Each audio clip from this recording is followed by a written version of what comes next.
Welcome everyone to the EOS Fireside Chat for November 2nd. For those who don't know, EOS is a layer 1 smart contract platform that is governed by its community. It's the only crypto network that has had a foundation emerge organically from within the community years after the launch of the network. Since the creation of the EOS Network Foundation 1 year ago, the new EOS has seen an incredible acceleration of progress and innovation. The EOS Network Foundation has built an excellent team that has been able to quickly establish essential frameworks that empower the EOS community to do its best work and live its best life. Through foundational initiatives like the Recognition Grants, the Blue Paper Research Series, the Pomelo crowdfunding platform, the Direct Investment Framework, and the ongoing EOS Roadshow, the community has been activated and energized to a level not seen since the launch of the network in 2018.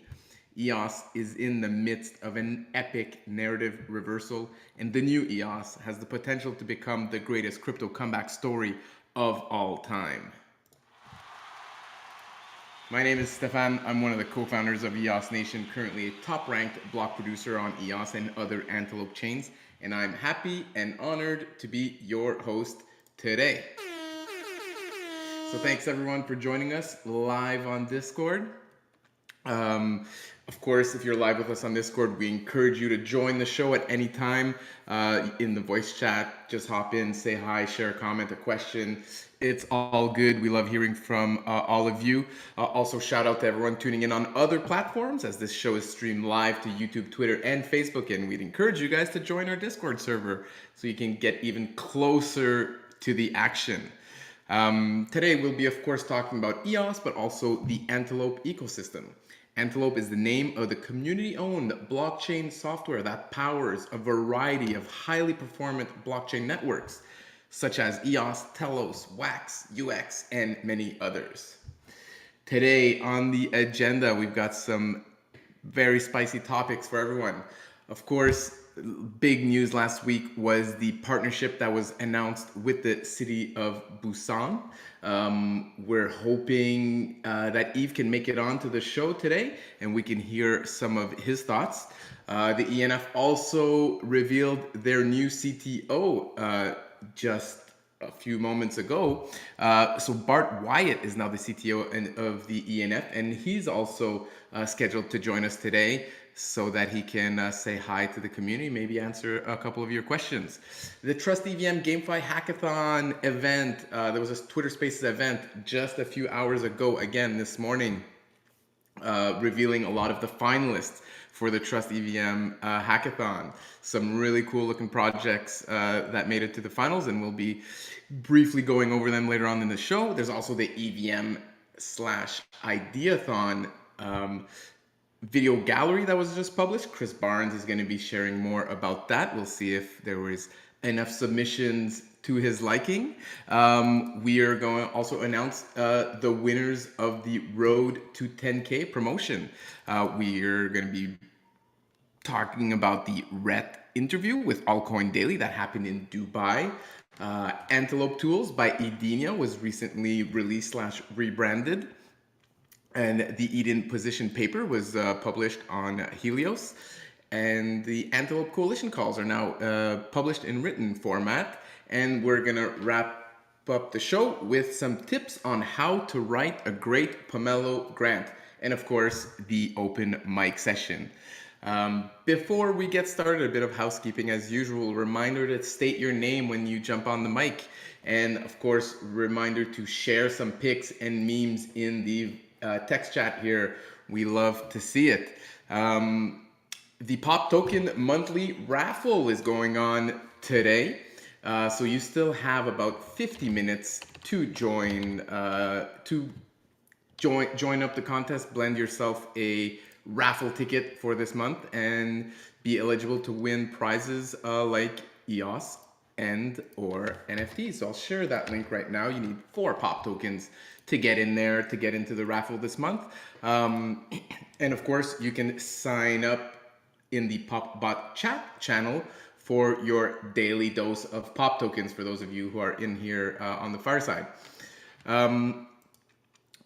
Yeah, so the Road to 10K promo, where we're awarding prizes for community members who are inviting the most people into the server. So we recently reached 6,000 members last week.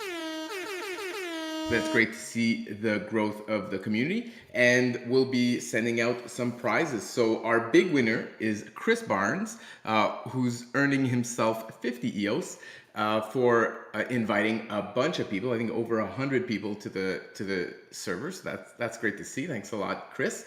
And about 25 others of you guys are going to be receiving some prizes, some pop tokens, some EOS, and some party crackers. So check out for your inbox on Discord if you were one of the people that invited users to the Discord server, and you'll be getting a message shortly to claim your prize. So we're up to 6,200 members in the servers. That's great to see. And we're going to be awarding another set of prizes once we reach 7,000. So we'll be doing this every 1,000 members up until 10,000.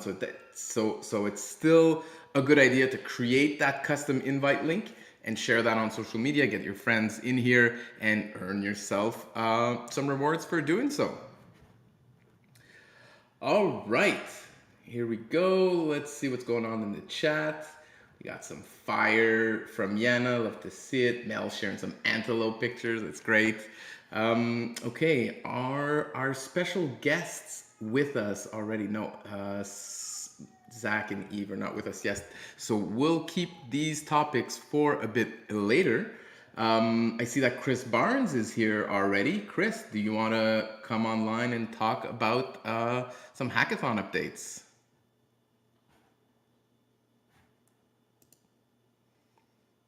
Maybe Chris is not here. Maybe I'm muted. Who knows? Okay, well, I'll keep going then. We'll get back to Chris in just a bit. All right, I guess I'll start with the Pomelo tips on how to write a Pomelo grant. Since most of these other topics I'm hoping we'll have some guest speakers for, I can cover this one myself. So I'm going to share the link here in the Medium for our Medium blog for Pomelo. Your guide to a clear and direct Pomelo grant. Shout out to Catherine on the Pomelo team for writing such a good document.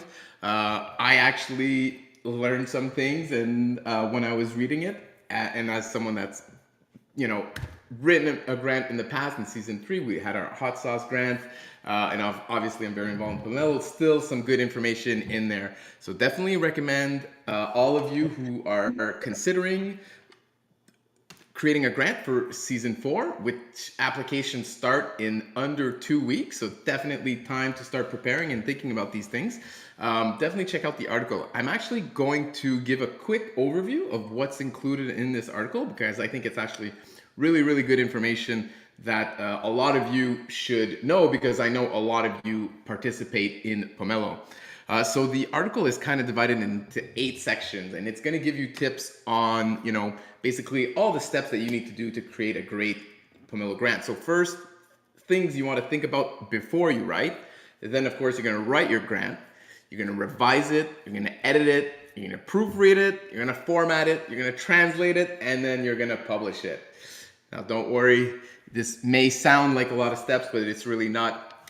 Some of these steps are fairly quick, but each of these steps has some things for you guys to consider. So I'm actually gonna quickly read here the steps before you write, which is probably applicable to a lot of us out here right now. So what you want to do, you want to focus on the public good in your project. Make the public good the first and primary thing you talk about. This is essential to your application being approved to participate. If you need help determining what qualifies as a public good, read our article called What's a Public Good, which I'll share in here. 2, before you write, plan what you want to do and how you will achieve it. So Pomelo sees grants return season after season, building on what they have achieved. Whether you are new or returning grant, consider what you can do before the next Pomelo season. Break large milestones down into smaller, manageable points. 3, note the main points you want to cover to organize your thoughts. Remember, first describe the public good, then explain your broader project as and as an example implementation of the public good. This will help structure your application. Plan ahead for multimedia. Create high resolution image to make your grant stand out. Maybe even make a video. And think about your audience. What's the best approach to present your project to them and try to speak to different levels of technical knowledge. So that's just a couple of the things, of the great nuggets of information that you'll find in this article.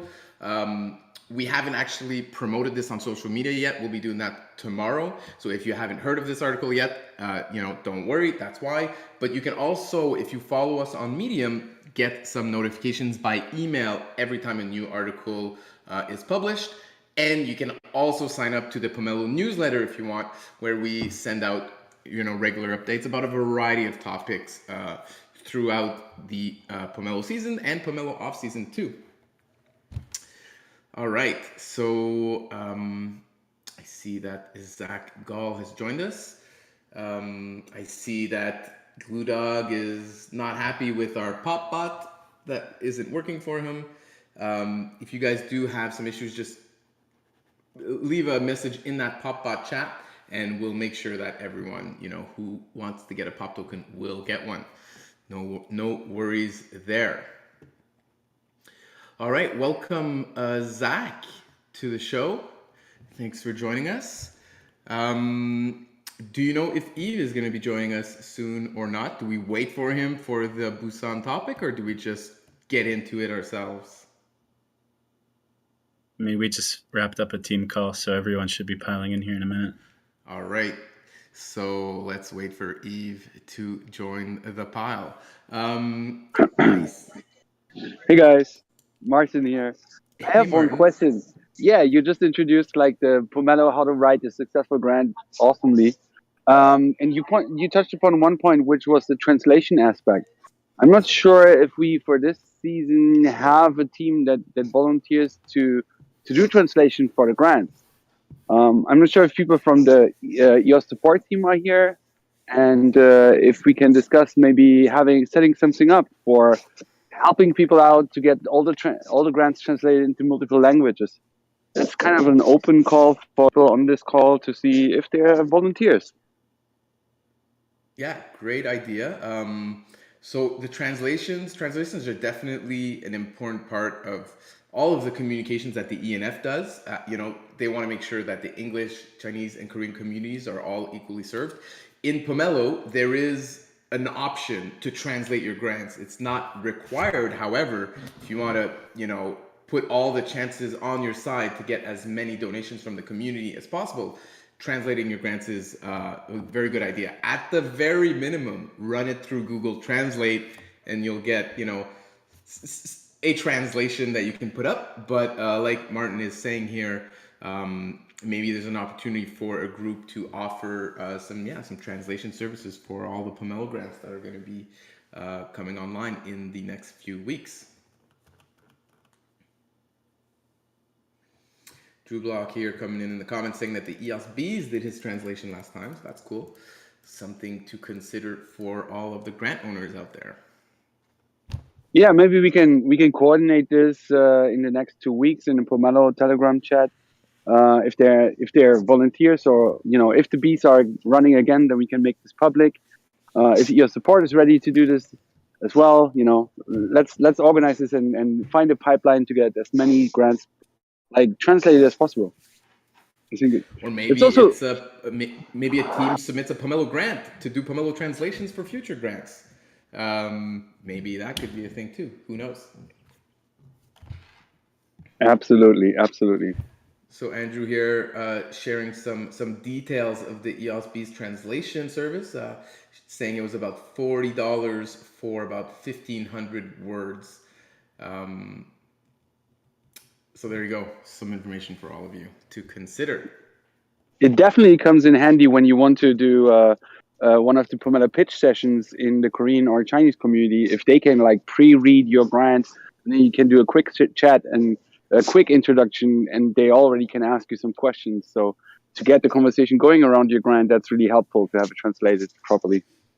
For sure. So that brings us to our next Pomelo topic that we'll be talking about probably next week, is how to promote your grant, right? So now we're talking how to create your grant, but there's also how to promote your grant. A lot of that is going on to the pitch sessions that are organized in the English, Chinese, and Korean communities. And in order to get in on those pitch sessions, you need to have an approved grant. But we'll be talking more about that in the coming weeks.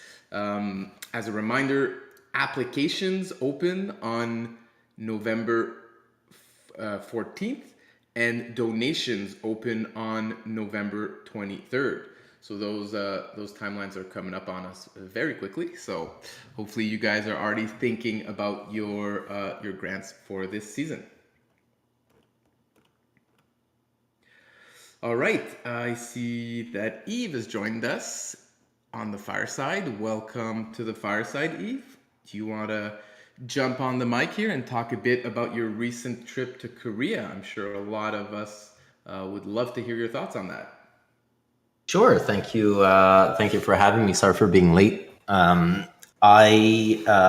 came. It was a very quick in and out of Korea. Unfortunately, everything was under embargo for obvious reasons, and so we weren't able to mention that previously. But it all happened very quickly. Basically, the MOU that we signed with the city of Busan last week stemmed out of the work that we did in the discussions and the networking that we had when I first went to South Korea before going to Singapore Token 2049, so mid September. We've said this before. South Korea is an incredibly important player within EOS. So in terms of tokens, approximately 25 to 30% or so of EOS tokens are located in South Korea, to our best estimate. And in terms of developers, South Korea is an incredibly important player in terms of pioneering within the space and adoptability of not just a blockchain, but even of Web 2, mobile gaming, et cetera, internet penetration, et cetera. Korea is a very, very important player. And it's somewhat of an enclosed ecosystem as well. So on the VC front, on the exchange front, on the developer front, it is very much I guess what I call a kind of a full stack, end-to-end environment there, ecosystem there. And so we definitely recognize that South Korea is an important player, and we wanted to make that known for one, and to showcase why that is important for us. So when Zack and I started the ENF, one of the things that we made as a goal early at the onset, basically from day one, is that anything that we did, we always translated in Korean, for example, because historically, any kind of formal information that was coming from EOS was always being translated and or output to the Korean community and the Chinese community after the fact. So maybe a week later, 2 weeks later, and not all of it either. And so it was really left to people to actually do this. It wasn't really formal in that sense. And early on, we made it a priority because we recognized that particular market and that particular community as being very, very important. And so continuing in that trend of wanting to recognize that, and because there's tremendous value in South Korea on multiple fronts, heading back to South Korea right before going to Singapore was an opportunity that presented itself. COVID restrictions being diminished, and even since then. So when I first went to South Korea a month and a half ago, there was still the requirement of doing a PCR test within 24 hours after landing. That since October 1st has been removed. So the regulatory environment, and then even just the logistics of travel's environment, has changed considerably for everybody all around the world in the last 3 years or so. And so one of the first places that we wanted to go to was South Korea. And so when I went there, obviously met with amazing people working within the space, basically evangelizing and advocating for EOS, which had not been done formally in the country in multiple years for multiple reasons. One of them being COVID, but also because there was no entity being capable of doing that at the level that the ENF is capable of doing so. And so we did that. We met some amazing people. We met a lot of developers. We met exchanges. We met stakeholders, token holders, and city officials. We met government officials because within South Korea, the regulatory landscape is, I would say, somewhat favorable towards crypto. So currently, and I don't know the extent of this, or so pardon my terms, but for example, any crypto earnings from a capital gains perspective up until the end of 2025 are not taxed in South Korea right now. I believe that both presidential candidates ended up running on this platform, and so the one that won, that is currently in power, enacted that. And so, as a whole, crypto is somewhat favorable or well seen within South Korea. And so we wanted to make sure that we align with that as well, and that we can get government officials to see the power, the benefit of EOS, of the technology that we're powering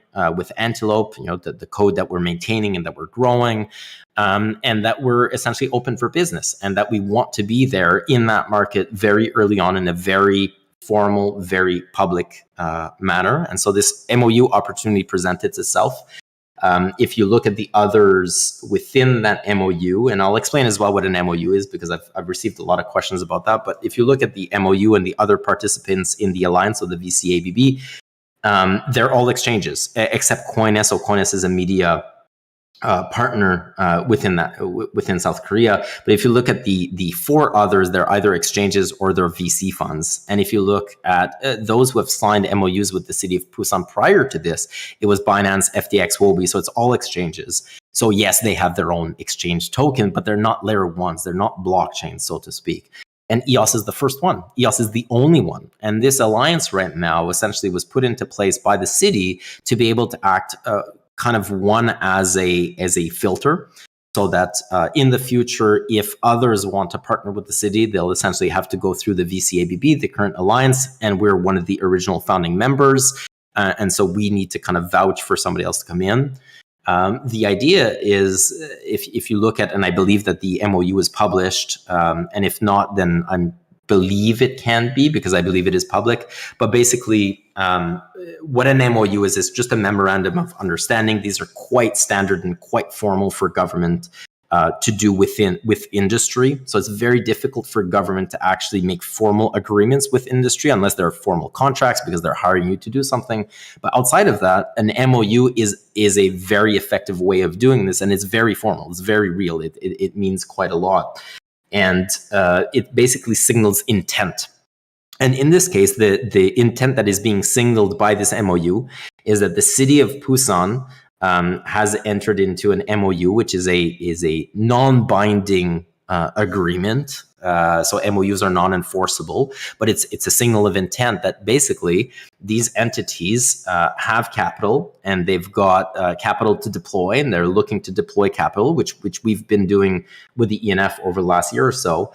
And that in particular, if the city of Busan can do its part of the MOU, which is essentially attracting businesses and individuals, developers, etc., to relocate and to set up shop in the city, and they'll be doing so by using multiple mechanisms like favorable tax breaks, office space, subsidies for employees, et cetera, et cetera, et cetera. If it can do its part of the job, then when the ENF and when the EOS ecosystem is looking at where it can deploy some of its capital, that if a particular applicant or a particular entity or business or whatever it may be checks off the, hey, this makes business sense, it aligns with our goals, it aligns with our strategy, they are technically proficient, et cetera, et cetera, et cetera. Well, if they're located in Busan, that's one extra check mark. That's one extra point for them, let's say. And so we've committed that we will look into South Korea as a whole, which we believe is a key player within the blockchain space. And within that particular blockchain space, and in that particular country, then Busan is trying to reinvigorate its own economy, and it's trying to position itself as a hub within that country. The majority of the capital, the majority of the businesses are located in Seoul. In terms of population, Seoul is roughly 22 million people, whereas Busan, I believe, is 3 to 4 million, something like that. So it's much smaller. It's a port city. It's trying to attract the younger generation to come set up shop there. It's trying to attract favorable conditions so that from a regulatory perspective as well, so that businesses set up there, and that they're signaling internally, hey, if you guys come and do this, we've partnered up and we've signed an MOU with people within the industry at various levels, that they will look at this particular jurisdiction as one of the more favorable ones. And so this also comes into play in terms of regulatory arbitrage. So I did an interview with Bloomberg before leaving, And one of the questions that I was asked was about this concept of regulatory arbitrage. We're starting to see more and more around the world, different jurisdictions position themselves against others as a favorable location to be able to set up shop, whether it be to deploy tokens or to be able to attract capital, to be able to set up businesses and work on things within the blockchain industry, whatever it may be within that paradigm of where they fit in the ecosystem. More and more jurisdictions are trying to be havens for one, but I guess a hub for blockchain. We know that Dubai has been trying to do this for a while. We know that by default, a lot of the Caribbean islands like Cayman, BVI, etc., they've by default done that because they were traditional tax havens. And so people just set up there because that was kind of low risk. But it's not necessarily because they set themselves up as blockchain hubs. It's because there was no other alternative. But now we're seeing more and more jurisdictions within known locations, what I wouldn't call, let's say, the tax havens, so to speak, that are trying to position themselves as hubs for blockchain. And Busan definitely is trying to do that. And for us, Busan and then South Korea and then EOS, everything just aligned very, very well. It's a very symbolic MOU, or I guess a very symbolic gesture as well. In terms of kind of next steps, people ask, well, what happens next? Well, this right now is just the beginning of something. When we look at other ecosystems, they've had partnerships, tremendous partnerships throughout. You look at Polygon, they have hundreds of partnerships like this. EOS has never had anything like this. This is really just the sign of things to come. It's a reversal of what we've seen, this dry spout in the last couple of years. It's another opportunity that is being presented. It's another door that is being opened, a very formal door with government. It's a very formal door as well with the other partners within this MOU. So if you look at the others that I mentioned, VCs, for example, you've got Alphanauts, which is quite big in South Korea, and they've got roughly a $100 million fund. If you look at Foresight Ventures, $400 million fund, very big, very known as well. I've mentioned here previously as well that the ENV, the concept of EOS Network Ventures, is moving along very well. One of the things that we've been trying to focus on is right now kind of create that fourth pillar, which would be more of the VC side of things, and we're looking at other VCs to get them to invest capital in EOS and the EOS ecosystem. And so, this MOU and these new partners that we met, obviously, you can open more doors as well, without going into too much detail there. But it's just the continuation of what we've been doing, but in a very tangible way, in a very symbolic way, in a market that we respect and that we value tremendously. And this is just the beginning of something. But even in it by itself, currently, it is quite valuable. So that's why I went to South Korea last week.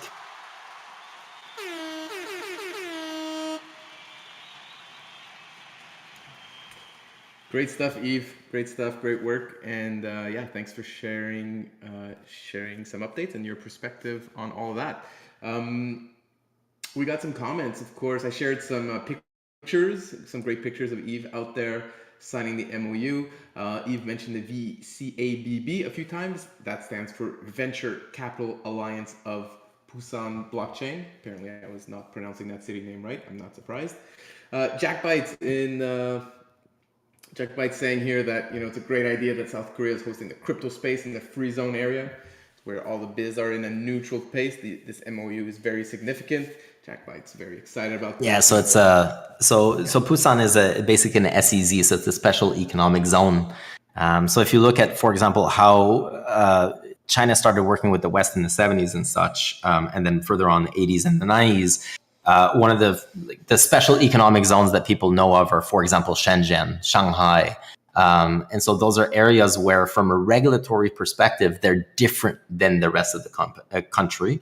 And Busan is different than the rest of the country when it comes to blockchain. And there's two areas within South Korea that are trying to position themselves as hub. One of them being Busan, the other one being Jeju Island. But Jeju Island is a resort island. It's an island in the Pacific, and so infrastructure-wise, it's always tricky. Whenever there are storms, the internet can go down, infrastructure starts failing and such. And so my I guess our idea is that the likelihood is that Busan will win that race if there is indeed an actual race. Great stuff. Great stuff. Anyone else here from in the chat or want to jump in on the voice chat, share some thoughts, comments, questions? I'll give a bit of time for you guys to do so.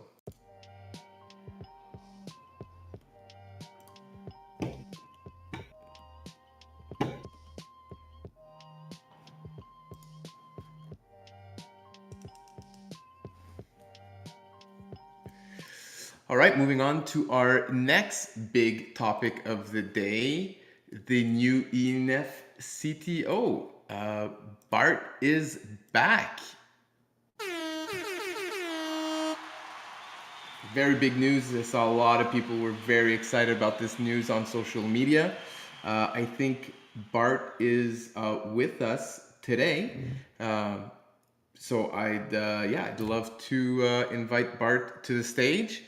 Maybe share a bit about your background for those who don't know, and talk to us a bit about what you're doing here with the ENF.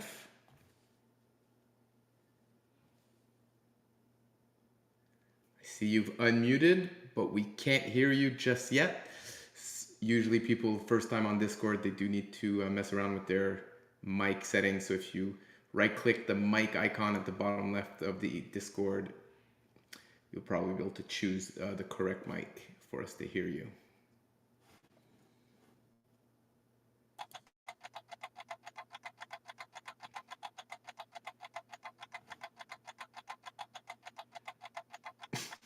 What's that noise? TikTok, How about now? There we Oh, go. we hear him. Lives. All right. It happened to be the push to talk versus voice activity. Okay. All right. There you go. Thanks for the stage. So a lot of you have probably already met me in one form or fashion over the years. I've been in this community a little bit underground for the past year or so, but since the beginning, I'm really, really happy to be back. I think some of the work that has happened in the community, especially with the ENF, has been truly amazing. It's why I started coming on to be a grant evaluator for a little while, and then why ultimately Yves won me over, and I decided to come on full time to see what kind of impact I could have both in the community and then also inside the ENF. So to make a long story short, I've been in the broader crypto space for a long time, since well before Ethereum. Some of my earliest contributions were to the Bitcoin core code base, or a fork of it actually, when we were trying to build layer 2 protocols on top of Bitcoin. There's one in particular called Omni Protocol that I was a part of, that eventually led into a somewhat notorious project that you might know by the name of Tether. And so, since then I've been in and out of different startups in the space, focus a lot on decentralized identity, consensus mechanisms, found my way into the EOS community during the token sale, the original token sale, and helped build out that kind of initial launch of the protocol with a lot of the core engineers that we have back on staff here at ENF that I'm now rejoining and saying hello to again. So it's been a long, strange journey. I still think the technology that we built here is amazing. The community is perhaps the real gem, though, if I'm being completely honest.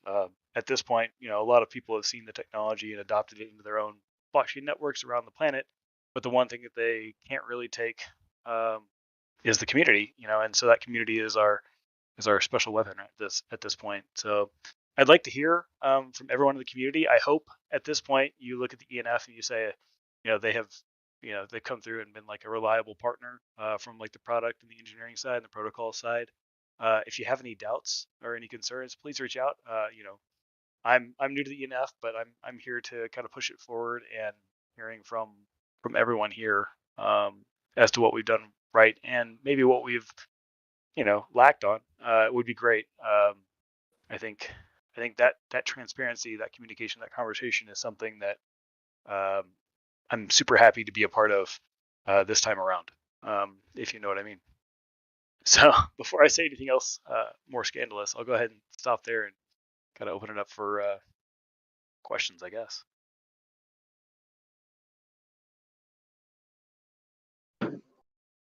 Hey Bart, it's Martin. Hey, super great to have you back. I'm super excited about what you're bringing to the EOS ecosystem, what you're bringing as the CTO of the ENF.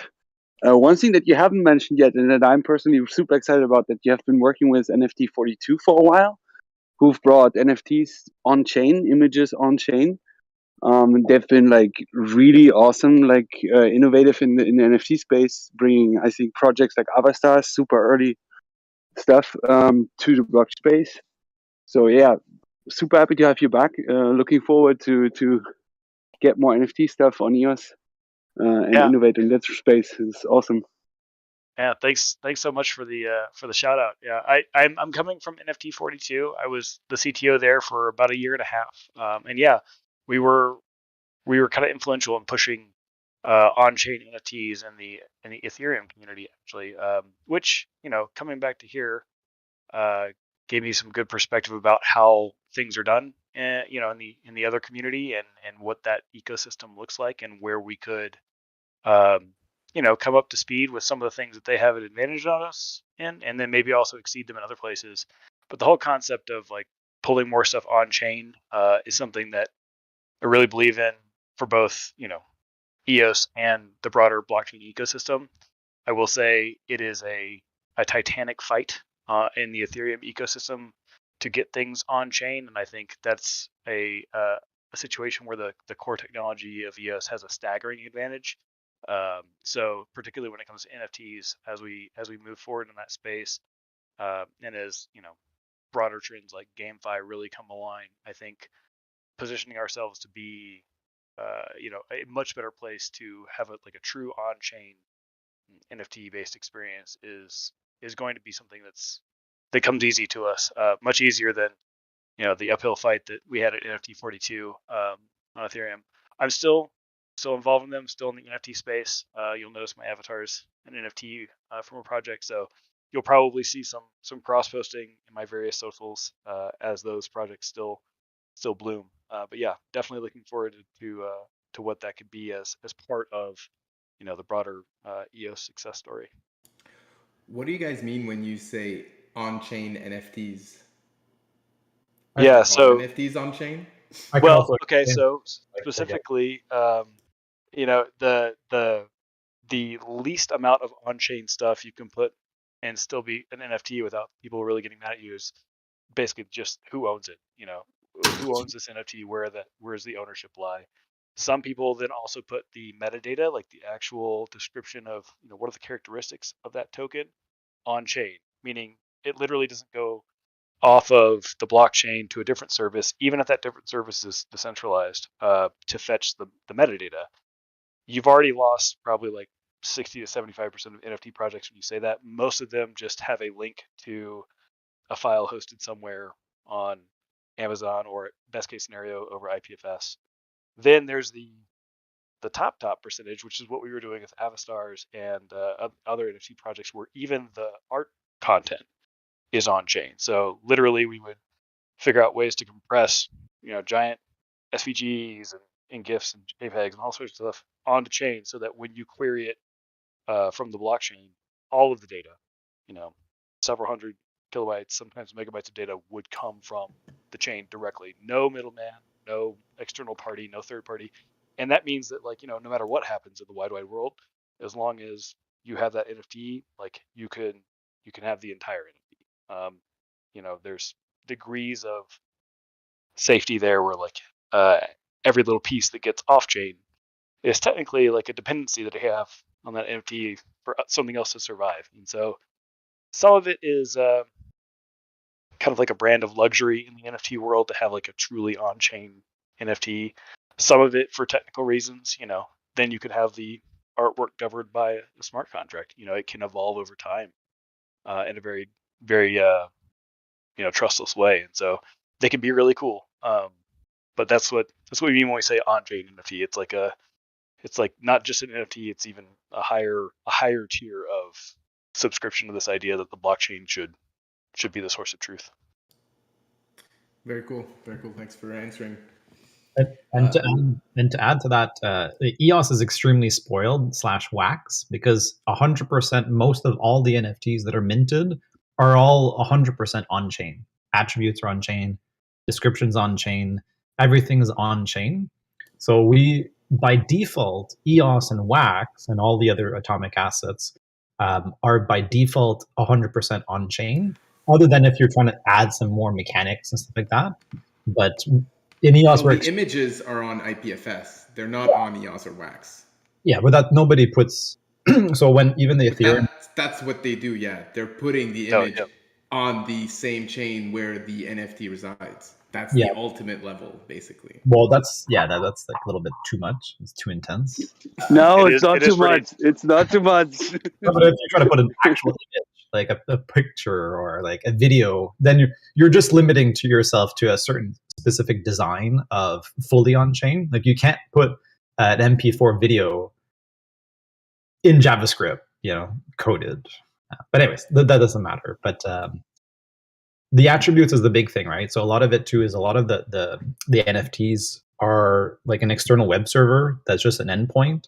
And if that server goes down, then essentially all the images essentially go down because it pulls from that specific metadata from that endpoint that might be up or down.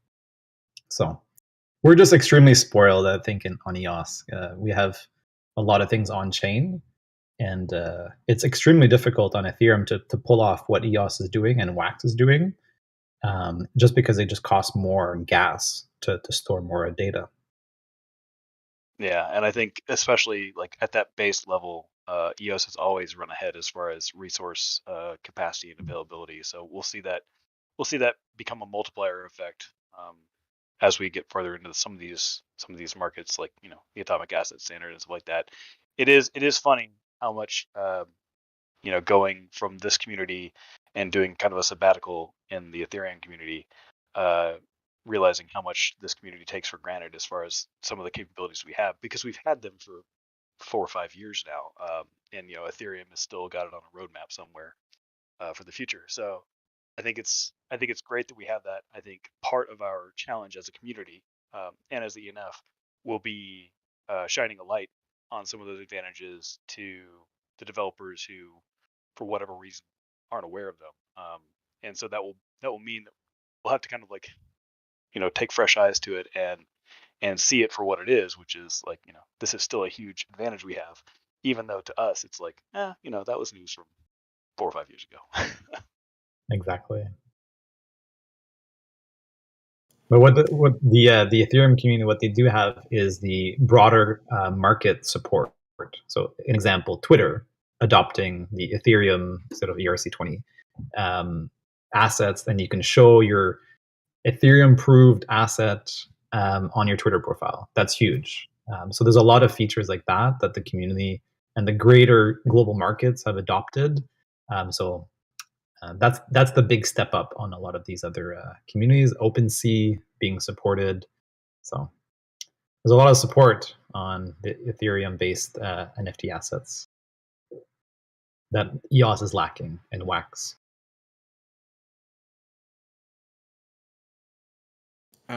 So another question here coming in from the chat from Jack Bites, asking Bart, asking your thoughts, Bart, on the Trust EVM. What do you know about it, or do you know how involved are you with that, and what are your thoughts? Yeah, I'm coming up to speed on a Trust EVM rapidly, I would say. Obviously, it's a big deal. I was, before I took my sabbatical into the other ecosystem, I was championing, our original bounty program to get something of an EVM implementation out there that was, community owned and implemented. And so I've always been an advocate of building bridges and extending olive branches. I think for all of its warts and inconveniences, the EVM does have market share, and it is something where there is an entire community supporting the onboarding of new developers into that ecosystem. So for a lot of reasons, I think there's a lot of advantages to us to build that bridge at like a developer community level, to allow that expertise to at least be somewhat valuable in our ecosystem. even if it can't access the full, features and full capacity of what we have, as a kind of a gateway, Trojan horse sometimes it's called, or whatever, as an ability to just get that human capital, those creative people introduced us. I think it's invaluable. Long term, I think that the use cases will demand people escape that kind of walled garden and get into the broader EOS ecosystem. But we have to make that learning curve. We have to make that adoption curve as easy and gentle as possible, if we want to have that kind of human capital that is currently defaulting to Ethereum just because that's what comes up in a Google search. Try to like land here instead. So yeah, I think it's a great initiative. I do think we need to heavily focus on making it that bridge for developers, which means that we had to do a lot of things in terms of compatibility at tools and RPC levels, and that's a complex problem. We're starting behind on that one because the Ethereum community has been building those tools, and thus the dependency on that API for a long time now, and we're trying to catch up, but we're making progress rapidly. So I think it won't be too long before this is another feather in our cap and a good way for us to, like I said, extend that bridge to the broader ecosystem of blockchain developers in general, and maybe win some people to our side.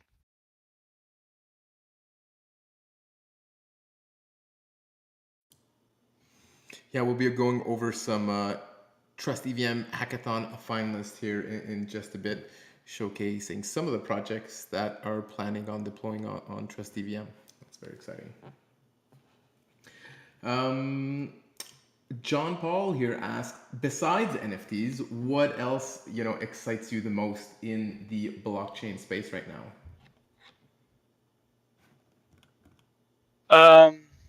Yeah, so this is more of a personal statement, not necessarily reflective of the ENF, although I think you'll find that we all represent ourselves in the ENF, so eventually it'll come out. I am completely fascinated with blockchain communities as a kind of decentralized replacement for the app development ecosystem that exists in what we would call the traditional development world. And by that I mean, if I were, as an entrepreneur today, going to launch some sort of Web 2.0 app, whatever we want to call it, the amount of supporting apps and functions and the ability for me to sit at a very high level in that product, and yet still stitch together a working prototype, maybe get some funding, is just extraordinary. It has been a boon to the broader technology industry. And when I look at a community like this, part of what the ENF is doing is actually building software, but a lot of what the ENF is doing is facilitating the grant programs and trying to coordinate these things and get the community to take up the fulfillment on some of these pieces, whatever they may be. So I think as a shared good, as a common good, the idea that all these pieces of infrastructure, these glue pieces in between the important parts of an application or a product you're developing, can be developed by a community and done not necessarily for profit. I think that's like a fundamentally different way of viewing the economics of like app development from what the rest of the world. And it should be something that is like kind of got a network effect on its side. And because we are doing that more in like the style of open source, where we collaborate and cooperate on the common pieces, they're both better for it because they've got much better reviews, much more eyes on it, much more talent in it. But also, those aren't rent-seeking entities trying to make your operations more expensive once your app does succeed. So reimagine a blockchain community as like an alternative to like a centralized cloud provider in like the app development ecosystem, I think is the thing that fascinates me the most. I know it's like a very abstract, heady topic, but it plays into my philosophy that like really what we can do as the community at EF is build common infrastructure and cooperate at that level. There was eventually, in all kind of economic aspects, there will be some competition, but for the most part, there should be a lot of cooperation, like 80% cooperation, and then we can leave the competition for the 20% at the top that really kind of like makes super compelling applications or really pushes the future forward of blockchain. Meanwhile, that 80% is shared. It's something we cooperate on and something we build together. And I think the community, the platform, and eventually the applications that built upon it would all benefit from a model like that. Yeah, he's talking about Pomelo. I see it in the chat. Yeah, it's all circling around the same concepts.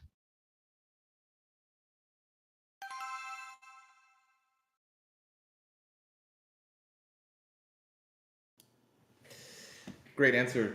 Thank you. Any other questions for Bart while we have him online? Or actually, I've got a question for you, Bart. How often are you going to be joining these fireside chats with us? I don't know. I do have some family travel coming up, so it might be a little scarce for the next little while, but I hope to be a pretty active member of the community, so I think I'll probably be back quite often. All right, great. That sounds good to me. All right, last call for questions for Bart. Gonna give it another few seconds.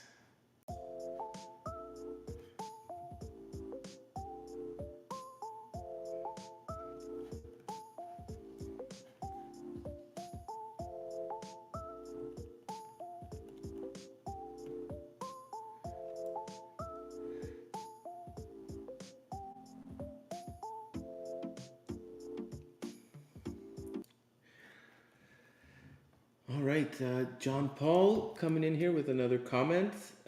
He appreciates the insight. So he's talking about your answer about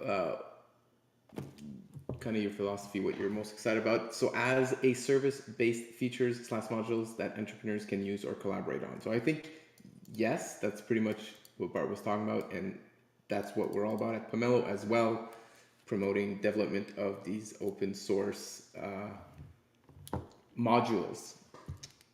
So that makes sense to me. I just want to make one comment. I feel like the framing it as a service based features, like I think part of the fascinating thing for me is that we are so steeped in things being offered business to business as a service that we can't really even escape that as the base analogy. So I do feel like that brings up a monetization scheme and all sorts of things with it that I'm not necessarily implying. So those provide a certain level of value to an app development ecosystem and a community. The value is what I'm really interested in. I think we'll find that when we are no longer, a centralized for-profit entity, the flexibility we have on the economics of it and, the ability to model that as a service or as something the world's never seen before really opens up. And that's why it's fascinating because I think it's paradigm breaking enough to where at best we can just draw analogies to what we see in the real world right now. But that the final form of this down the road will be something the world's never seen. And that's kind of, again, that's the light at the end of the tunnel that truly fascinates me is getting to the point where we're actually creating something organizationally and community wise that is unlike the alternative you would have otherwise.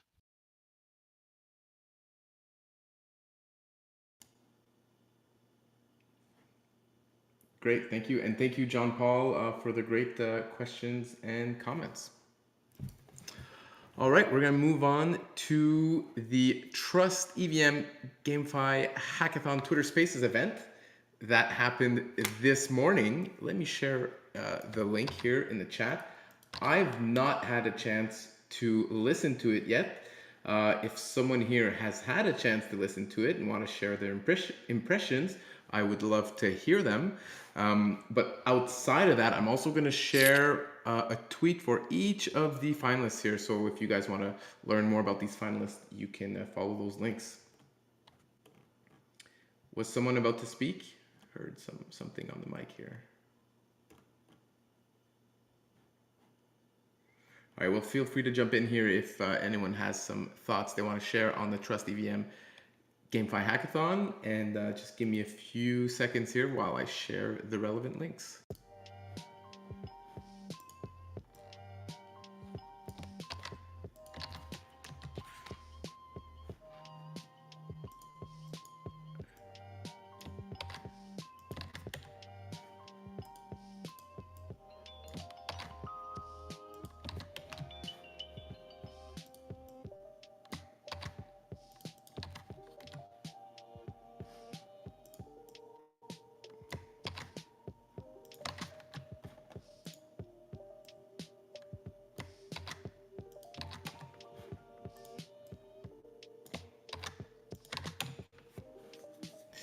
There we go. So very exciting to see so many cool looking applications, diverse applications in the GameFi space, of course, that are going to be launching on Trust EVM. Next up, maybe we can talk about the EVM Ideathon that has submissions have closed just a few days ago. Chris Barnes, welcome to the stage. Hello, Steph. Yeah, thanks for having me back. So yes, we are in the thick of judging now. So we've received really a flood. So this is certainly the idea that procrastinators do make up the vast majority of the population would seem to fit with our experience of the amount of last minute submissions that came in. It was almost like 5 a minute. We're just piling in as we're starting to filter. And it's really not recommended, because if there's any issues with the submission, we were trying as quick as we could in real time. There was a few of us doing it, like just looking at the submission as soon as it came in, ensuring it had everything covered, which like the video worked and there was the upload was there for the pitch deck or similar. And so we could let people know, hey, like you're missing something, fix it. Because once the deadline ended, it literally, the term deadline, it's, if you think about the etymology of that word, we really treated it as such. So there was some discussion from a few who said that they missed it and there were issues, and could they maybe pretty please sneak their submission in, and no, right? Like it's a deadline. That's how it works. At the end of that line, if you cross it, you're dead. Like this. So and really, it's because it's unfair to everyone else who did work extra hard to get their stuff in on time and didn't leave it to the last minute. It's kind of a disservice, and it's disrespectful to those folks to then allow other people to make changes and to submit things late, and my computer and whatever. Like this wasn't like this date snuck up. We were trying to really let people know as soon as it started when it was going to end. So I apologize for those who missed it. We did have 178 project submissions in the end. And when we look at the other comparable hackathons on DevPost, that's a lot of submissions for the amount of prizes. So some of them you'll see with $1 million in prizes or more, and then correspondingly you get 1,000 entrants and a few hundred projects submitted. We had 659, I think, was the total number of individual humans who signed up, basically. And then from there, we had almost 180 projects submitted, unique projects. So that's pretty awesome for 125K in prizes. And so thank you to everyone who's listening, who took the time to do it. I appreciate your effort, and we're being very diligent going through the submissions now. And the way it's going to work here, so we are internally judging so I'll break it into 2 sections. For the Trust EVM section, we've got Zack and Matthias are the judges, and they are judging the projects that came in specifically for that. And we will announce the winners. So that will be fully announced. There'll be no surprises. That will come on November 14th. And so that will be announced on or about November 9th, I believe. So we'll just have to work through getting those judged. And then there's an internal sort of review, and then DevPost does a bit of a KYC confirmation with folks, and then things are announced. So that's en route. That'll happen. And then for the other, the vast majority of the projects were for the Ideathon, which had the categories DeFi, Gov3, Web3, social, good, and I repeat them out of order and then I don't get them right. I know you hate it when you do that. There was one more in there. I've forgotten it now. That's what I get for talking live. Anyway, there are 5 categories. DeFi? Did I miss DeFi? Yeah, DeFi, I'm not GameFi. sure you said DeFi. GameFi? Yeah, that's the Trust EVM one.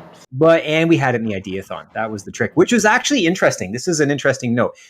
In the Ideathon, we had GameFi submissions that really should have been probably like they had code, like so they. But what happened was the top prize is slightly bigger for the Ideathon, so it's $6,000 for first versus the Trust EVM GameFi track has a $5,000 first prize, and I think a few people just follow the money and they're like, oh, there's more cash available in the Ideathon. So even though we've coded something and we could deploy it to the testnet, they ended up, so that was a little interesting bit of a social dynamic we saw, I think, play out.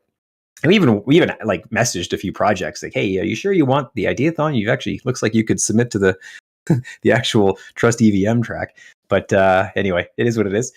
So yes, so that's what's happening. We're doing an internal judge now on the Ideathon. Of the 5 categories, we will narrow it down to the top 6 for each category. 6th through 4th are all getting $1,000 in EOS, but they will basically. So we'll announce a bunch of these to these teams around November 9th as well. But what will happen is the top 3 from each of the 5 categories, so there will be 15 projects, are going to be invited to pitch live. So even though they've submitted a video recording of their pitch and whatever, we're going to kind of up the ante a bit and add a little pressure to have these individuals pitch live on November 14th, beginning at 1400 UTC. So mark it on your calendars. It's I think it's going to be really fun. Like the idea is to have this really be sort of an engaging community participating. We can take some questions from the incorporate folks from the audience and what they have to say, and it'll be like a live event like we've done with all of the live workshops that have taken place over the past few weeks, which are all viewable on the Helios EOS channel. And so November 14th, 15 projects will submit live. We'll also have the top 3 Trust EVM GameFi projects demo their project. So this will be a really couple hour adventure. And then for that, we have live judges to really show us their best Kevin O'Leary, Mr. Wonderful impression. So we've got Yves, Zack, Nathan James from the ENF, of course. Then we've got Ben Sigmund from the Helios and Libra chain, and Darren Swords from UX Network and Origin. So those are our 5 live judges who will entertain us surely as we listen to the different demos that and submissions and pitches that take place on that day. So that is kind of where we're at. So definitely just a big thanks to everyone who took the time to participate.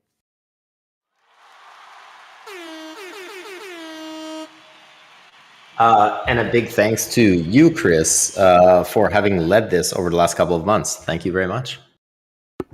No problem. It's actually been pretty fun. I will admit, it's been a good time doing all these live events and getting the feedback. It's been cool. So I appreciate the opportunity, and maybe we'll do it again. The good thing is like this kind of creates a template. Part of what we were doing as we did this from the Helios side was to create a bit of a how-to, and we'll share that certainly with ENF and others to if you want to run your own event, here's a framework, here's something you can follow, and hopefully it facilitates more events just like this, which just keeps the community engaged. Nice. I mean, I know it's not done yet, but was the hackathon execution and planning harder, easier, about what you expected as far as difficulty? I would say easier.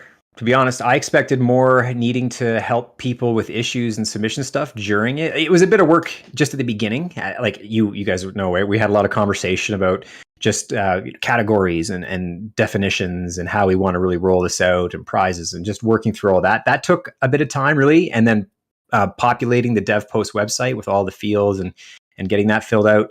We did use DevPost. Like certainly there, people helped us with that, which was really helpful.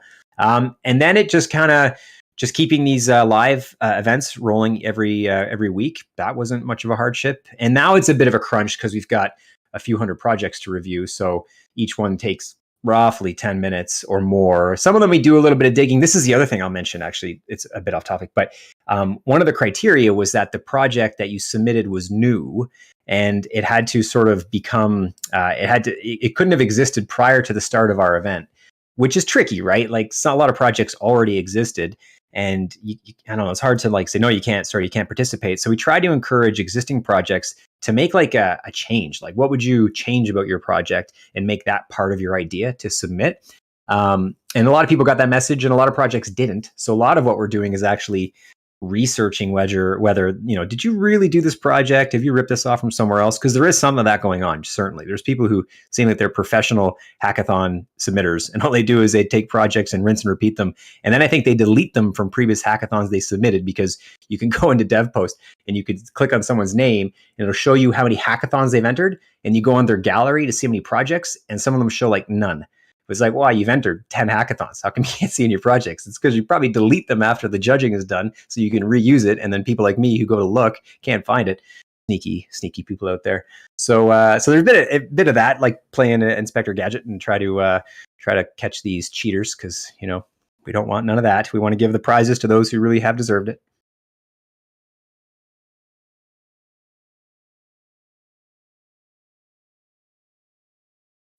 I'm sure no one in this call is guilty of that, however. This is a pure group. It does look like a pretty pure audience that we have here on the Fireside chat. All right, well, yeah, thanks a lot, Chris, for all these great updates you've been giving us every week. And for all the great work you did coming up with this concept and executing on it. That's great. Hey Chris, also great thank you from my side. These workshops were really helpful to show, for example, the Antelope workshop to a couple of people who are interested about Antelope. That was pretty cool. So thanks for recording all these workshops. I think it's a great concept, making all these available in public, like for people that missed maybe the event or can't attend the hackathon. I think it's a great document. So I like that. Yeah, well, for that one, thank Eric Passmore, who's on the call. He did a great job with that. And but you're right, having those all there, like, I think it's going to be a great utility for anyone looking to build a project and you're kind of not sure where to start. There's a whole series of videos now, a design thinking workshop, what to think about and consider when you should, and what you should or shouldn't do when you're designing a project, and then how to integrate it with Antelope, which is what Eric did, and that was a great seminar. There was pitch deck building that Gabriel did from Helios. We did community building and marketing from Chris Waxa of Helios. And then there was tokenomics and gamification from Darren Swords from the EOS Network. So there is a lot of content there that, folks, if you haven't seen it, it's worth having a look, because I think there's quite a bit there that's of use.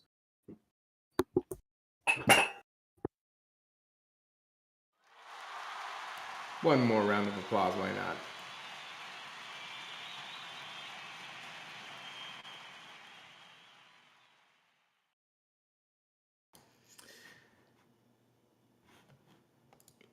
All right, throwing it back actually to one of our previous topics today, there was a few things I wanted to mention that I kind of slipped my mind at the time. Zack did a great post this week showcasing how 6 of the top 7 all-time contributors to Antelope are now working on the core protocol via the ENF and OCI. So let me just share this picture here. Here we got the top 8 all-time contributors, and then here's the list of people, 6 of these people that are now, actively working and recently working on the Antelope code. So we've got Kevin Hefner, still part of OCI, Brian Johnson as well, part of OCI, but then we've got Areg, Bart, Matt, Bucky, who are now all part of the ENF team. And it's great to see them coming back to the ecosystem, coming back to Antelope. So just wanted to share that with you guys before we move on. And also the introduction article from the ENF about Bart joining the team. All right. Next up, I would like to invite Xavier from Edenia to talk to us about the Antelope Tools rebrand that their team recently did.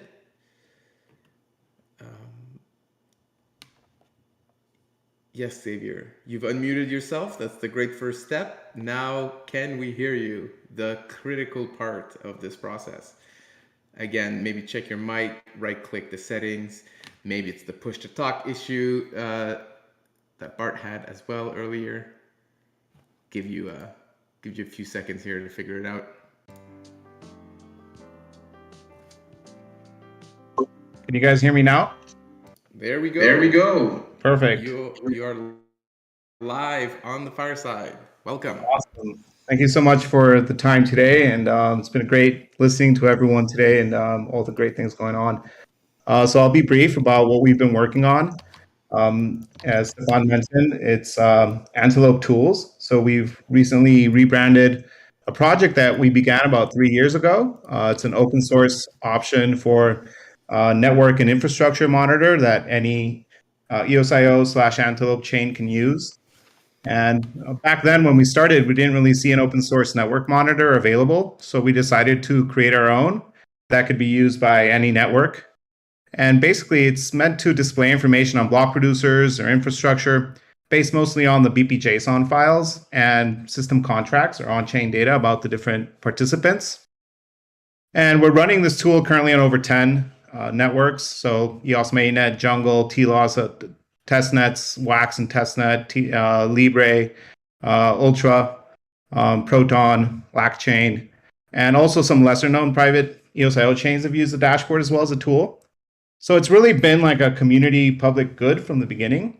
And with the intention to provide an interface to visualize block producer and node data objectively, right? So you can kind of see what's on chain, what we get from our BP.jsons, and then draw your own conclusions, right? So we naturally submitted Pomelo grants for this and received Pomelo funds in the last 2 seasons. And now we're seeing some of the results of that work. We've used the funds to advance the project and recently rebranded to Antelope Tools. After the leap to Antelope on EOS Mainnet, I think it's a much better name for the project. And yeah, check it out. It's on the links that Stephane shared. And the way we did this is actually by partnering with local tech universities. And we have a team of 4 interns doing their capstone graduation project. And they're using the Pomelo grants as an opportunity to onboard new developers as well and teach them about the Antelope protocol while creating valuable tools for the community. So I think it's a win-win where we can teach people to develop on top of Antelope, and at the same time, the outcome of that internship program is community goods that we can all enjoy and leverage. And I think that's been a really interesting kind of solution we came up with there. And we recently shared an update as a tweet what we've done with the tool. However, we're still working on some more features and actively working on the project to iron out a few things. And we'll definitely look out for some changes in the tool coming up soon. And we'll be, again, renewing our Pomelo grant. And, thanks for everyone who supported us. And hopefully you find the tool interesting and useful. We definitely want to hear feedback from the community. What do you guys find useful about it? What would you like to see? And we can definitely take into consideration all that feedback and build around what you guys or the community feels is more useful. One of the things we've done as well is we've included an API layer to the dashboard. So this allows for other applications to get data in a really simplified fashion. So if you want to get a list of all the block producers with all their BP.json data, you don't have to go to each block producer's URL and pull their BP.json. We've got it all centralized in one place. We can also provide information on what endpoints are responding. So if you need a list of endpoints for any network, we can provide those via JSON or API. And the idea being that we have the data visualization UI, but also an API that other developers can integrate with their applications. And a few applications already use this. So we're using it for some of our stuff like EOS Rate or some voting portals we're working on, also some work being done in Eden. But we'd like to just make it available for the community in general to have a kind of API for Antelope-based chains where we can source some data without having to do these complex queries or a whole bunch of different queries to the blockchain. So super proud of what the team did of interns, and I think it's like a successful execution of a Pomelo grant, and reflection of all the great work that's been done around Pomelo. So yeah, thanks everyone who supported our team, and yeah, look out for the next season. And if you have any questions or have any ideas, we're more than open to listen and work on making it better constantly. So yeah, thanks guys.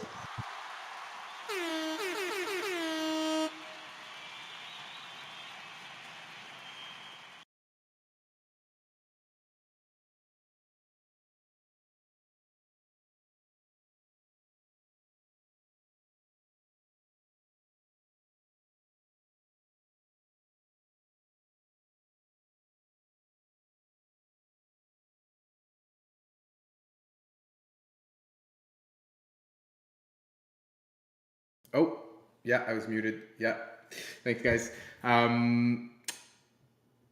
Yeah, I was wondering, Xavier, if you're also part of the EOS Costa Rica team, just to maybe put some reference and context for people here on the call. Yeah, so we started as a Genesis block producer on the EOS network, back in the day as EOS Costa Rica, and our original company name is actually the Denia. It started in 1987, so we've always been called the Denia, but we presented ourselves on the EOS network as EOS Costa Rica, and as we've seen new Antelope-based and EOSIO-based networks pop up, we've registered as block producers on those networks as Edenia. So EOS Costa Rica is kind of our EOS mainnet focused block producer and community. And Edenia is more of the broader company behind it. And we're doing a whole bunch of work for Eden right now. So it's kind of serendipitous that our name, Edenia, just kind of fits in with Eden as well. And definitely been taking a lot of the responsibility of running the Eden infrastructure and maintaining that code base. So we've been focusing more on this Edenia name recently, but we're still EOS Costa Rica as block producer on the EOS mainnet, and everything else Edenia. So bit of an identity crisis there maybe, but I hope that helps clarify it. Yeah, that does help clarify it. I had no idea that Edenia was created before Eden. I thought it was created after. So yeah, thank you. Yeah, thanks for that update. Thanks for that context.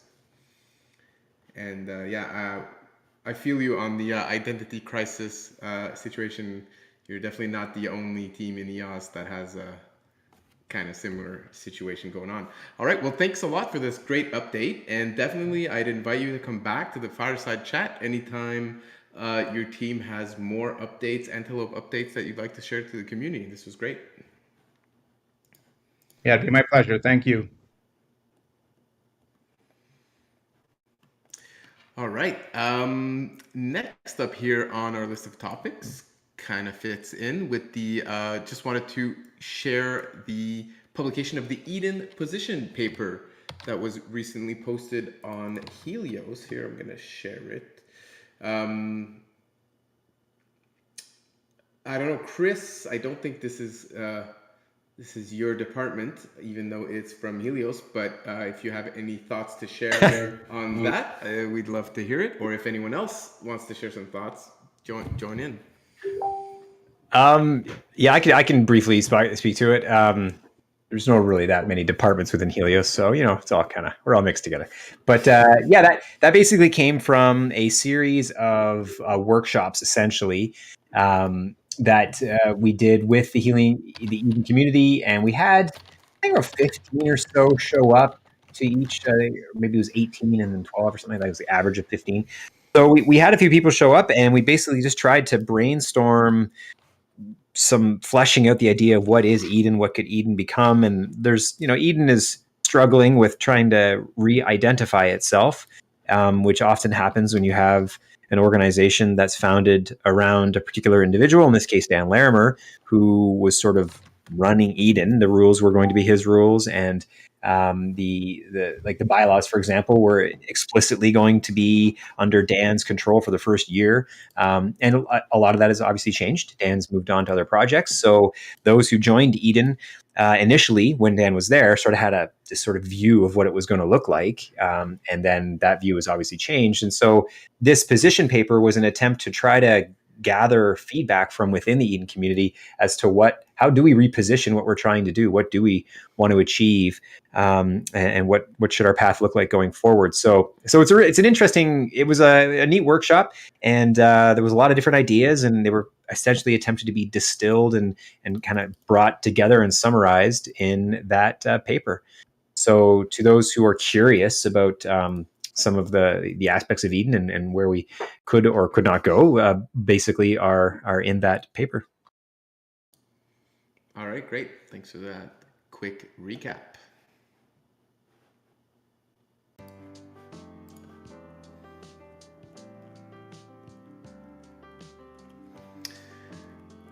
All right, we got a few more topics on the list. One of them is that we want to let everyone know that the Antelope Coalition calls are now being published in written format.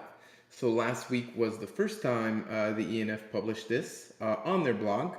And so if you click the link here that I just shared, you can get a written recap of the meeting. You also have a link to the video meeting if you want to watch the video. And so hopefully this allows everyone to stay more up to date on what's going on with the Antelope Coalition. The ENF is also going to, moving forward, translate this document so that other communities in Chinese and Korea, they can also follow along with all the developments in the Antelope Coalition.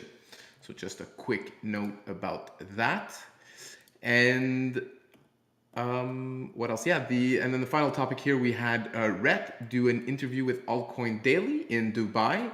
Altcoin Daily is one of the biggest crypto channels out there, so it was great to see some Antelope exposure there. It's a 10-minute talk at the Future Blockchain Summit, one of the recent conferences here that Zaisan has attended on behalf of ENF and the EOS community. So those of you who want to check that out, I've shared the link in the chat.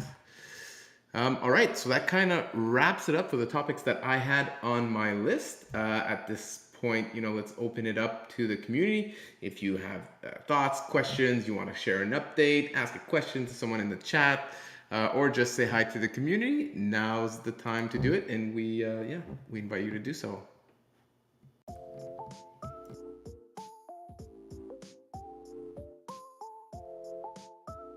Hello. Hello, who's this? Nobody. Just wanted to say hello. All right, thanks for saying hello. I see Mel here has a question for Yves. Unfortunately, I don't see Yves in the Fireside anymore. So I guess we're gonna have to skip that question, Mel. Sorry about that. Oh, for Zack. There we go. Redirected to Zack. Zack is still here.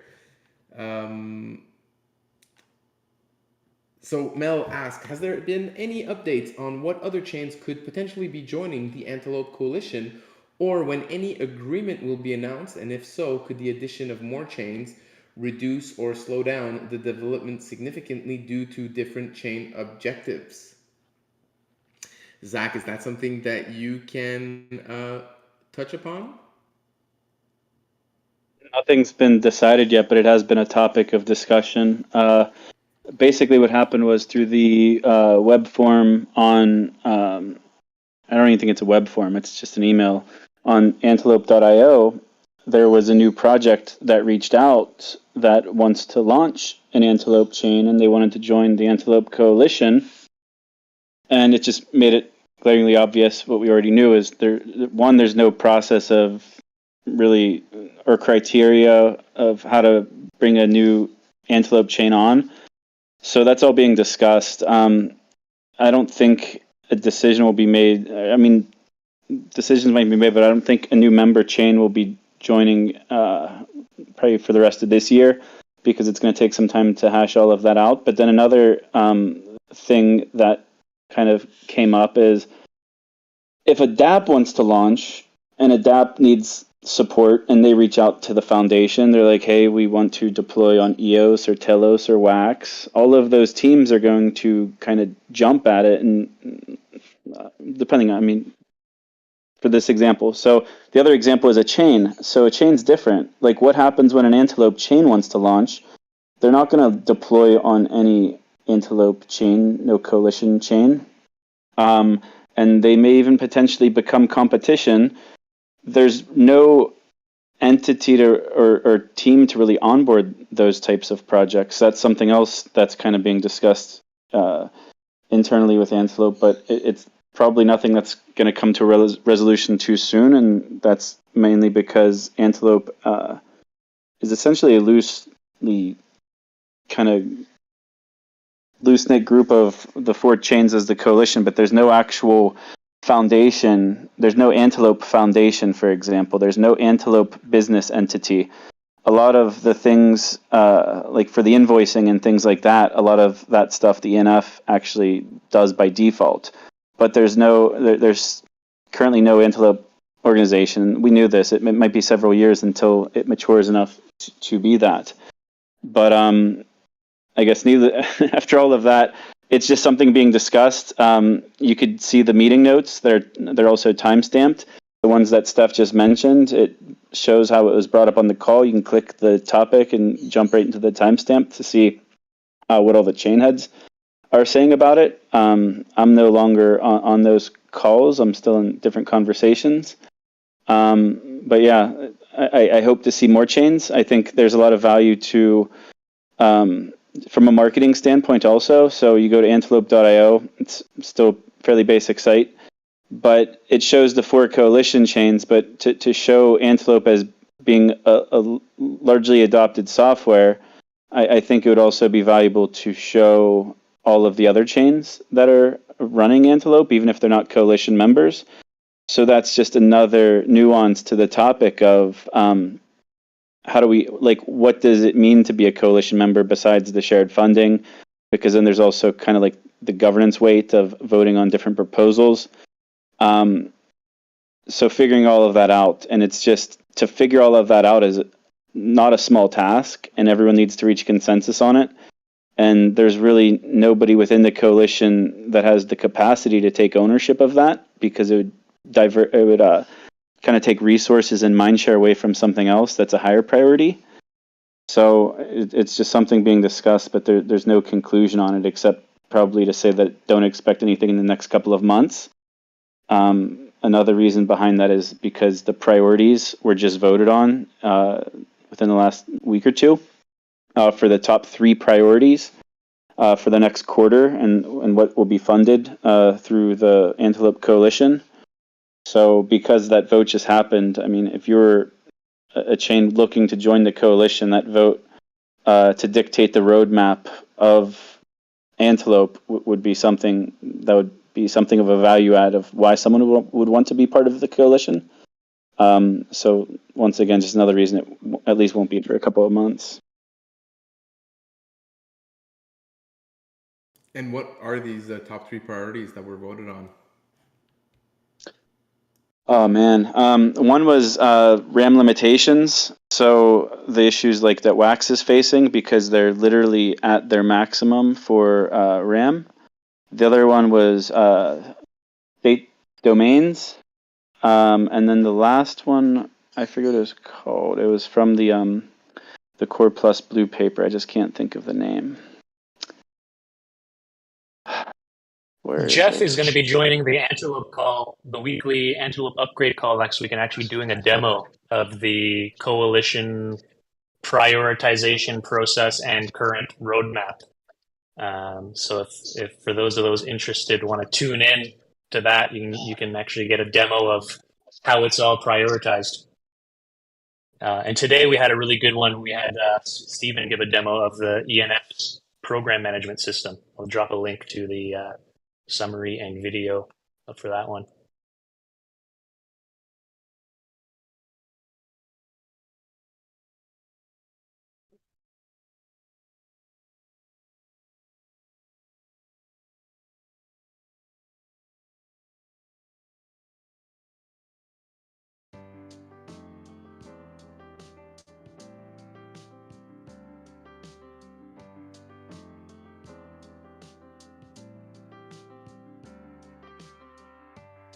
track tooling evolution. Sorry, it took me so long. That was the third priority.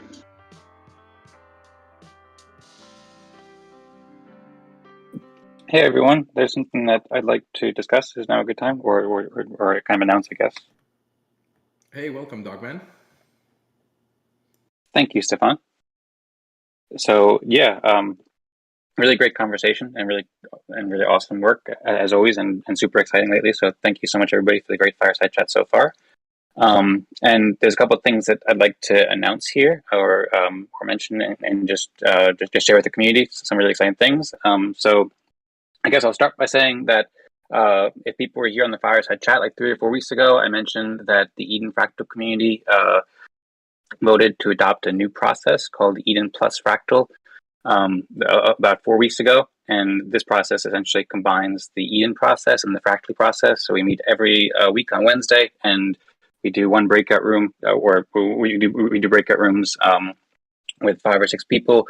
And then during the same room, we both elect a delegate who serves in a council, and then also give respect for contributions from 1 to 6 in terms of how much people are helping the community. So basically, we combine those 2 processes, and we've been doing this for 4 weeks now. And the way it was proposed, so Denis proposed it. Denis Kunis, he's an awesome developer and builder who works a lot with the Eden community. And so he proposed it, and he proposed like a really elegant system where the past 4 councils from the past 4 weeks can vote on community decisions. And this was a big discussion for Eden Fractal because since we started doing these meetings like 20 weeks ago, we just had a 22nd meeting today. We needed a process to make community decisions, and we wanted to, find some pioneering process where we could be more democratic and have everybody's voice and lead a way where people can cooperate to make community decisions. So it was really cool that Denis made this, and then the community rallied around it, and we've been doing it the past 4 weeks, and so it had the 4-week Buddha process, and this week, today, was the first day that it was like formally ready because there was 4 weeks. And so we tried it out for the first time, and we also passed a proposal for the first time. So it was quite a simple proposal. It was just to change the time, and I'll share a bit more details about that. But first, I'll also say too that I wrote an article recently about, I wrote an article and basically curated a lot of the conversation that happened in the community as well as the Denis's proposal, so you can learn how it works, and that's at edencreators.com/Eden Plus Fractal. Or edencreators.com/plus, and I'll share the link there in case people are interested in learning more about this really cool process that we adopted. But yeah, we use this process. I also put out another article yesterday called edencreators.com/time, suggesting to change the time because daylight savings times and a few other reasons. And the community used the process for the first time today to agree and come to consensus to change the time of meetings in like truly decentralized fashion. Somebody on the call said it was a beautiful process of decentralized governance, something like that. So it was fun, a little chaotic at times, and we also started small. So next week we're going to focus on what time to do because we started talking about that, but all we came to agreement with today was to change the time. But nonetheless, really cool, and I'll share the article there. And then I'll also share that I did an interview with Denis about the Eden Plus Fractal process about 3 or 4 weeks ago, and I've been working on a new show. I'm launching a new show called Creator Talk Show or Creator Talk, where I'll be hosting conversations with creators about creativity and collaboration and much more. I'll be excited to speak with EOS community members who are doing awesome things, and then just people in general who are doing awesome things creatively in the world, like developers and musicians and artists and scientists and all sorts of amazing creations out there. I'm really excited about this. I've been working on it for a long time, and it seemed like a great opportunity to do a first show with Denis. So I'm planning to release that the next week, and I'm really excited to share it with you. I'll also share a little teaser video that I made. I had some fun with some art, and then also we did an interview to Das, myself, and Patrick on the Nova Crypto channel, where we did an update about Eden Fractal and talked a bit about the Eden Plus Fractal process. We happened to be the first 3 delegates that were affiliated with the process, so we did that a couple weeks ago, and I'll also share the link there in case people wanted to look in there. That was really cool. And then I've also just been working to increase the production game of the Eden meetings. So I've been making some videos and doing some timestamps and so forth. And all of these videos are being posted on the Eden Creators YouTube channel.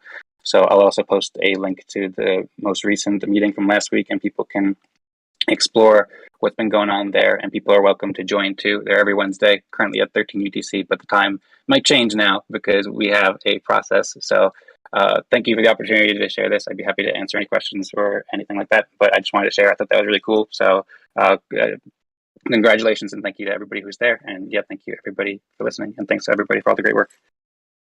Yeah, baby. All right. Thanks, Dogman, for that Eden Fractal update.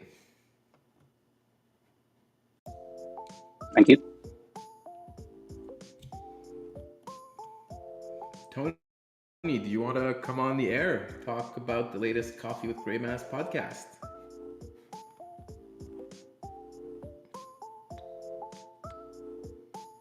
I can read the description, but it'd be better coming from the Greymass team. Oh no, it's all right. I'm a little under the weather today, so. But no, we just put out the new episode. We're kind of going over history of Greymass and kind of where we've been, but also what it's like trying to be a development team in this space. There's some fascinating ideas and kind of go over a lot of the pros and cons of being crypto native, working in the industry, and trying to help other, kind of how we get along. But yeah, it's a good listen. It's my actually Miles, who used to handle hosting duties for the last since the beginning, handed off the reins. So it's my first time at the wheel, but hopefully I don't stammer and stutter too much throughout it. But yeah, we're gonna try to do another one coming up soon here. We're kind of going over a couple different topics, a couple different things we want to cover. But yeah, it's been going pretty good so far. So hope you guys like it. If any comments or any ideas, please let us know. Still taking audio tips too. If there's something that you notice or something that sounds a little squiffy or having some problems with volume, whatnot, tech stuff, definitely let me know. We're also looking to open things up for some questions, maybe do some Q&A one of these episodes. So if you have something specific for Greymass or for Aaron or anybody else on our team, we're kind of opening it up a little bit here to see what we can see what people want to talk about. So feel free to reach on out. Let me know. You can reach out to me here, or yeah, that's about it. All right, thank you for the update, and hopefully you get better soon. Yeah, it just gives me a nice little bassy tone though, which is always nice. So definitely. Flaunt it while I got it. Nice.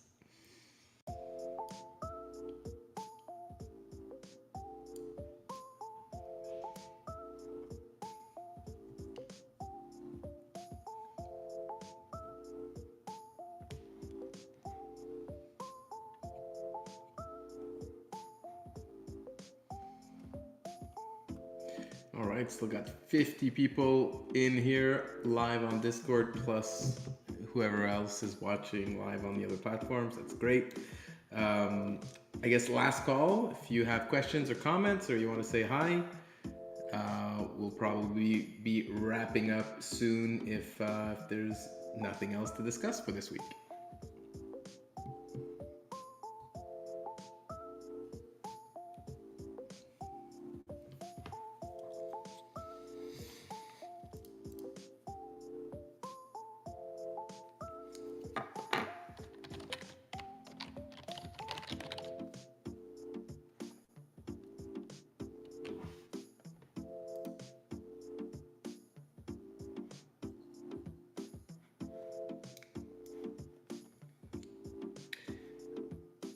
All right.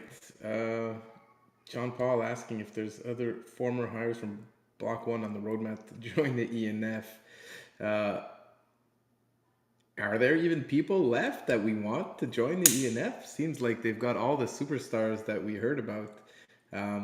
There's still some. There's still more. There's more to get. Let's go get them. Let's go more. Let's get them.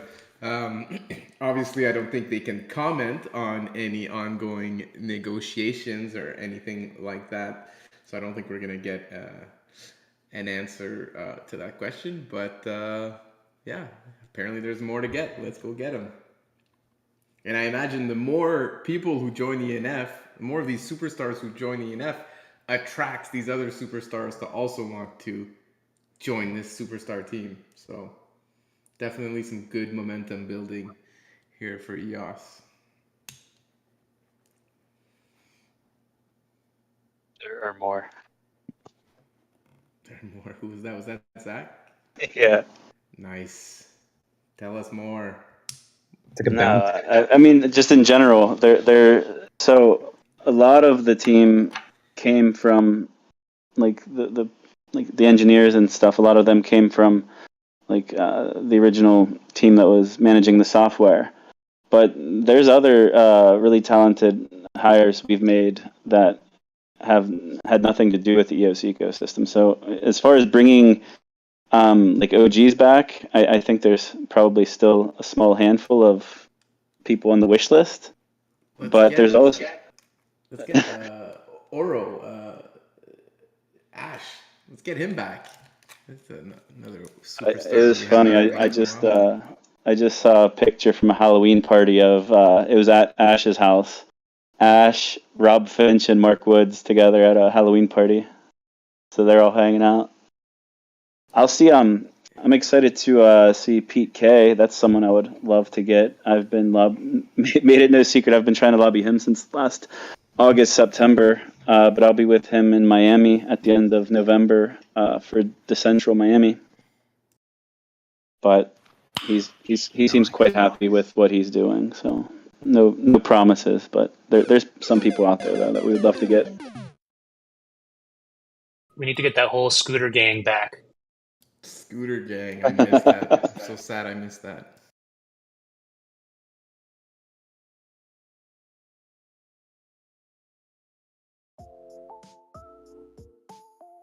Is there a wish list or something? Should we have a community wish list of people we should look into? The whole I think we missed the boat on the Diffuse team, but they were awesome. It'd be cool to I don't think it's possible because of their contract with the Graph, but that was an awesome team. Nice, Daniel Keys sharing the B1 June pick. Oh man.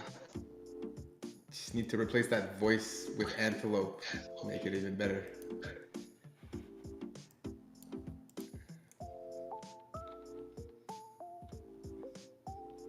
Oh man, I forgot about a bunch of these people. Or some of them.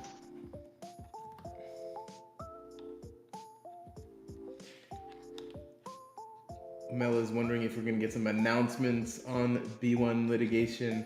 I'm pretty sure the answer is going to be no comments. Pretty sure that's always going to be the answer on that until there's an announcement.